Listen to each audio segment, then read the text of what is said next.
Hello friends, स्वागत है आपका हमारे चैनल में। फ्रेंड्स, ज्योग्राफी एक इम्पोर्टेंट रोल करता है हमारे एग्ज़ाम्स में, और ये भारत का जो भूगोल है वो कहीं ना कहीं हमारे को अच्छी तरीके से समझ कर ही पढ़ना चाहिए। आज मैं आपके लिए भारत के भूगोल से संबंधित जो वीडियो लेकर आया हूँ, आगे भी ऐसे वीडियो भूगोल से संबंधित आएंगे और आप वीडियो को अंत तक ज़रूर देखें। ठीक है, चालू करते हैं वीडियो को। भारत का विस्तार देखो, भारत है वो भूमध्य रेखा से उत्तर की ओर है, और जो समय रेखा है, देशांतर रेखा 0 डिग्री वाली, उससे पूर्वी दिशा में है। इसलिए हम भारत की स्थिति को,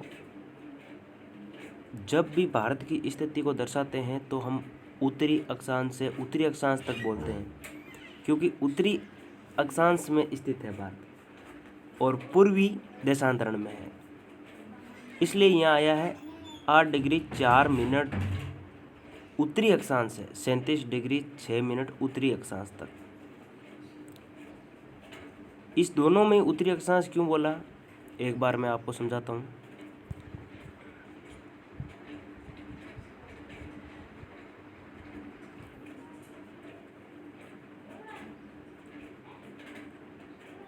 जैसे फ्रेंड्स, ये भूमध्य रेखा है 0 डिग्री, और ये है देशांतर रेखा 0 डिग्री। भारत की स्थिति है वो यहाँ पे है, यहाँ पे। इसलिए यहाँ पे भारत की स्थिति होने के कारण ये देखो, ये दिशा है वो उत्तर की दिशा है। यहाँ से 0 से शुरू करते हैं हम, ये 1 डिग्री, ये 2 डिग्री। इसी तरह से जब 8 डिग्री और 4 मिनट पर पहुँचते हैं, ये 8 डिग्री और 4 मिनट, 8 डिग्री 4 मिनट तक पहुँचते हैं तो भारत की स्थिति, भारत की सीमा शुरू हो जाती है। इसलिए इसको बोलते हैं 8 डिग्री 4 मिनट उत्तरी अक्षांश से। यहाँ ऊपर तक चलते हैं तो यहाँ 37 तक पहुँच जाते हैं ऊपर तक, तो ये हो गया 37 डिग्री 6 मिनट। 37 डिग्री 6 मिनट का है ये ऊपर तक। इसलिए जो भारत का जो अक्षांशीय विस्तार है वो फ्रेंड्स 8 डिग्री 4 मिनट से 37 डिग्री 6 मिनट हो गया। और जो पूर्वी देशांतरण है वो ऐसा होता है, यहाँ 0 है, यहाँ 0 है। ये देखो, ये इधर पूर्व की साइड है, 1 डिग्री 2 डिग्री, ऐसे करते करते जब हम 68 डिग्री 7 मिनट तक पहुँचते हैं तो भारत की स्थिति शुरू हो जाती है। और लास्ट में हम 97-25 अरुणाचल के छोर पर यहाँ पहुँचते हैं, लास्ट छोर पर, तो 97 डिग्री 25 मिनट का देशांतरण मिलता है। इसलिए ये हो गया पूर्वी देशांतरण, ये हो गया पूर्वी देशांतरण। उम्मीद है आपको समझ में आ गया होगा। अब बात करते हैं 82.5 डिग्री पूर्वी देशांतरण। इसके लगभग मध्य इलाहाबाद के नैनी से होकर गुजरती है, जो कि देश का मानक समय है। मानक समय मतलब जहाँ से हम समय की गणना करते हैं। वैसे पूरे वर्ल्ड में समय की गणना है वो ग्रीनविच रेखा जो लंदन से होकर गुजरती है वहाँ से करते हैं। 0 डिग्री देशांतरण रेखा है, ग्रीनविच रेखा बोलते हैं, वहीं से समय की गणना होती है पूरे विश्व में।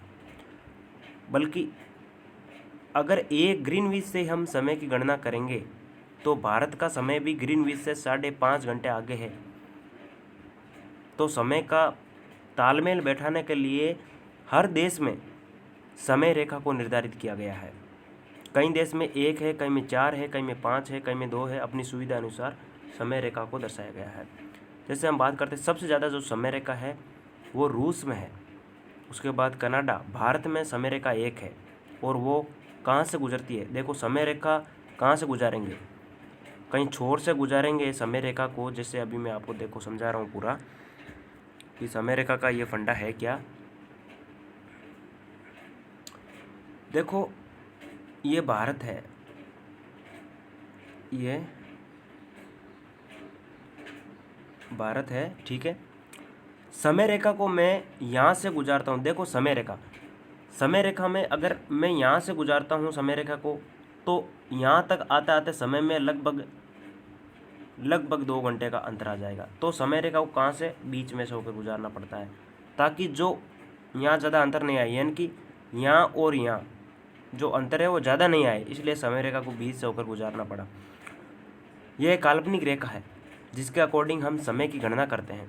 और जो तिथि रेखा है वो होती है 180 डिग्री देशांतर रेखा, जबकि समय रेखा है 0 डिग्री देशांतर को समय रेखा कहते हैं, और तिथि रेखा 180 डिग्री देशांतर को तिथि रेखा कहा जाता है।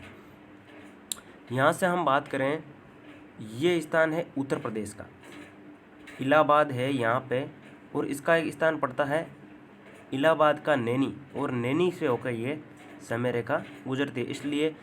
और ये रेखा कौन सी है, 82.5 डिग्री, ये रेखा है 82.5 डिग्री। अब देखो ये 82.5 डिग्री आया कैसे, ये 82.5 डिग्री कैसे आया, वही देखना है हमारे को कि 82.5 डिग्री कैसे आया।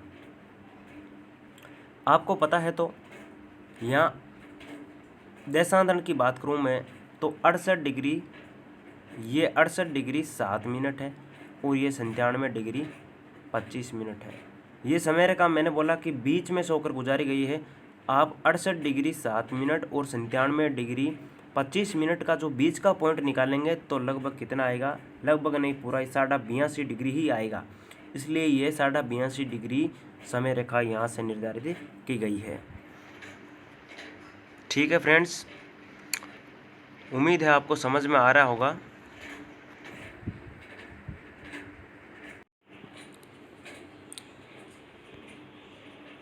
फ्रेंड्स, अब हम बात करते हैं कि ये जो समय है वो 5.5 घंटे आगे है, वो ग्रीनविच रेखा है, उससे 5.5 घंटा आगे समय है कैसे, उसको हम समझ लेते हैं कि ये 5.5 घंटा आगे कैसे है। तो हम सबसे पहले बात करेंगे कि जो वर्ल्ड है पूरा पृथ्वी, ये गोल है, अंडाकार है लगभग, ठीक है। ये अब समय रेखा का निर्धारण होता है वो लंदन के ग्रीनविच टाउन से, ठीक है। तो माना कि ग्रीनविच ये यहाँ पे, यहाँ से एक रेखा खींच दी मैंने, ठीक है, और इसको बोला हमने 0 डिग्री देशांतर, ठीक है, इसको बोल दिया 0 डिग्री देशांतर।